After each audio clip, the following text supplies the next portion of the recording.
Šiais laikais jau dauguma žmonių supranta, kad realiai reikia skirti dalį dėmesio ne tik tai išoriniams dalykams,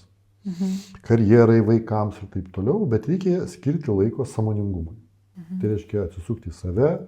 nuraminti protą, nuraminti kūną, išgirsti save, užmegzti tą ryšį su savim,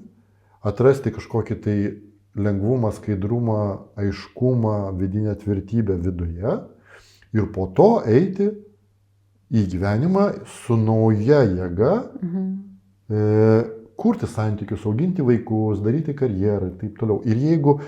žiūrėti į gyvenimą holistiškai, visuminiu būdu, tai reiškia ne tik tai svarbu yra tik darbas ir šeima, bet dar atsiranda trečias dalykas, kuris apjungia vidinis gyvenimas, tas sąmoningumas, ryšys su savim, buvimas, tada jis apjungia, sukuria tokią visumą.